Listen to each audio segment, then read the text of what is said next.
ikan ini sudah dipanen. Tadinya tabur dari ukuran gelondong 2 jari lah, sekilo isi 60 ekor. Kemudian ikan ini dipanen, bagus hasilnya, bagus luar biasa. Kan habis 70 sak, itu dapat ikan 70 sak, satu saknya 30 kilo, berarti pakannya habis 2 ton 100 kilo atau 2,1 ton. Dapat ikan 2,4 ton, luar biasa. Tapi kemudian masalah terjadi.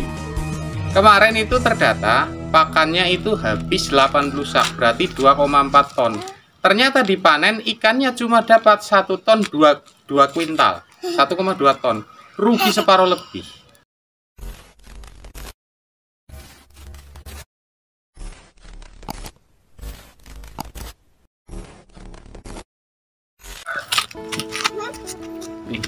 Halo, assalamualaikum warahmatullahi wabarakatuh. Selamat pagi seluruh semua pecinta ikan kumen. Salam kelipik-kelipik.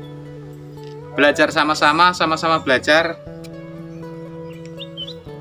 Jadi topik kita hari ini jangan sampai jenengan mau budidaya ikan kok ada kejadian yang seperti petani yang ini dialami petani yang ini nih. Jadi gini ceritanya. Ikan ini sudah dipanen. Tadinya tabur dari ukuran gelondong 2 jari lah, sekilo isi 60 ekor. Kemudian ikan ini dipanen, bagus hasilnya, bagus luar biasa. FCR nya bisa 0,9 banding 1. Jadi pakan habis 70 sak, itu dapat ikan 70 sak, satu saknya 30 kilo, berarti pakannya habis 2 ton 100 kilo atau 2,1 ton. Dapat ikan 2,4 ton, luar biasa. Tapi kemudian masalah terjadi.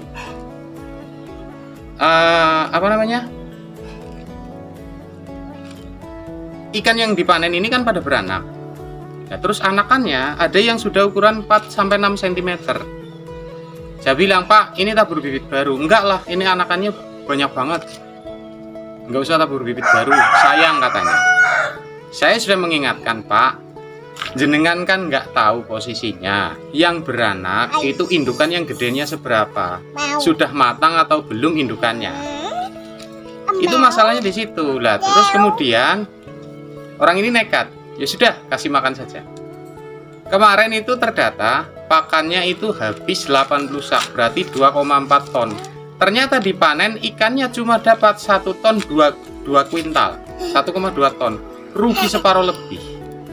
Nah, sedangkan ongkos pakan untuk biaya pakan sama biaya bibit itu kan besar untuk ongkos biaya pakan. Sini lagi gambar lagi, tenang ya, nganteng ya. Oke, jadi ongkos biaya pakan ini terlalu besar ketika dibandingkan dengan ongkos biaya bibit. Sekarang pakan 1 ton itu sudah 10 juta, sedangkan bibit 10.000 di saya, 10.000 ekor itu cuma 2,5 juta. Berarti ruginya itu lebih dari 7,5 juta per 10.000 ikan. Kira-kira seperti itu. Jadi ini buat pelajaran panjenengan.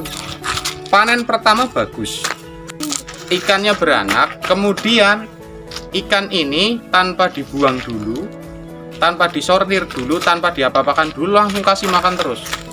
Jangan sampai kejadian ini terjadi sama jenengan. Ini misalnya jenengan mau budidaya ikan, sudah panen, panennya bagus, kepengen bagus lagi, ganti aja.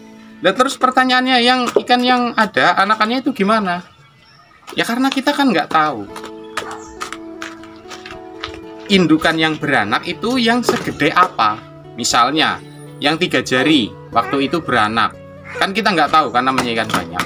Nah, terus ada pertanyaan lagi, Mas, gini, dulu jenengan katanya bilang kalau misalnya beli bibit dari jenengan terus sudah panen, ikannya bisa dijadikan indukan, kan bisa. Lah ikan ini kan dipilih lagi. Jadi misalnya panen 1 ton, jangan jual semua, tapi pilih yang paling bagus untuk indukan. Lah spek indukannya seperti apa di konten-konten saya yang lalu. Itu seperti itu.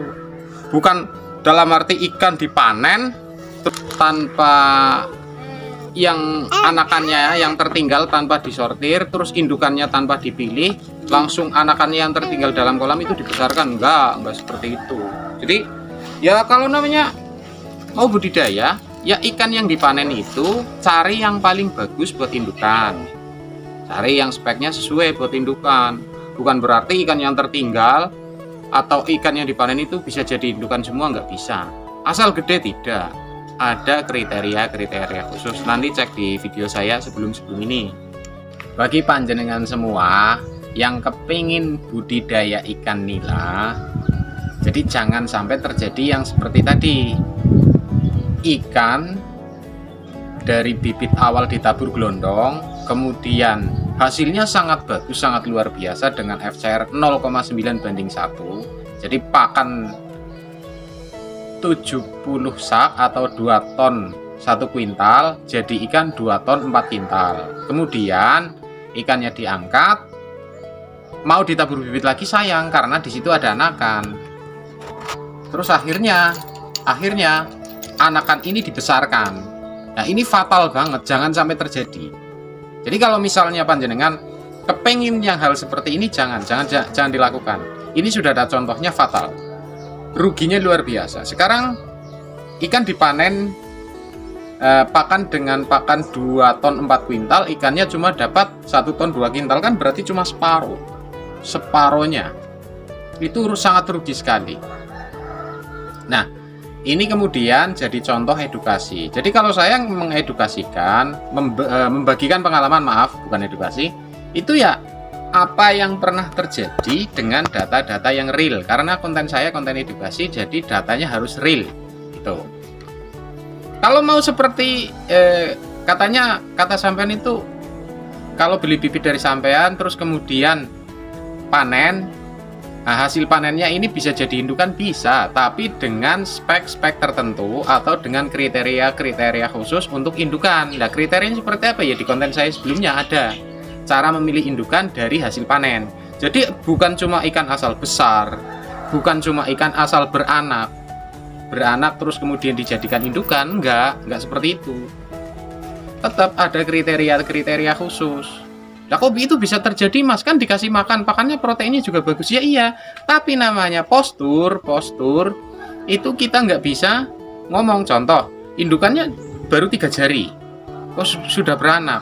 Lihat, suruh anakan ini dikasih makan walaupun pakan sebagus apapun, dengan tempat sebagus apapun, kalau nggak besarnya lama, ya kita kalahnya di pakannya. Sudah istilahnya pertumbuhannya mentok, mau dikasih makan seperti apapun ya tetap nggak bisa besar. Itu loh. Jadi jangan sampai pengalaman ini terjadi sama sampean. Ini tetap saya bagikan. Supaya apa? Supaya konten yang saya sampaikan, pengalaman yang saya sampaikan dengan di channel saya ini menjadi pengalaman yang betul-betul ada datanya. Bukan cuma sekedar saya cerita, enggak, ada datanya.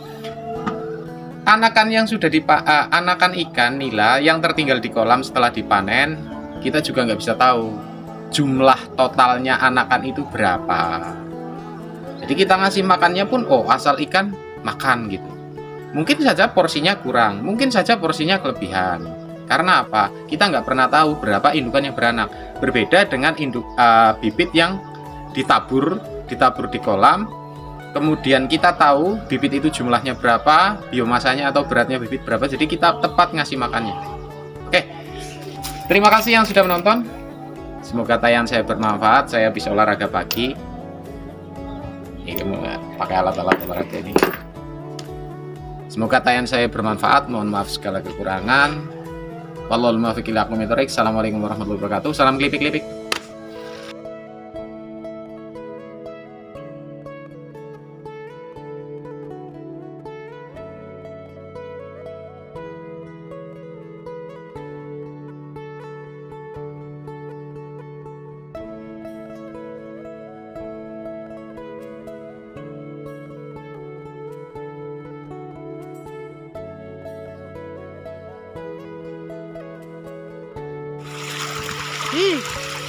Ikan apa cendol ini?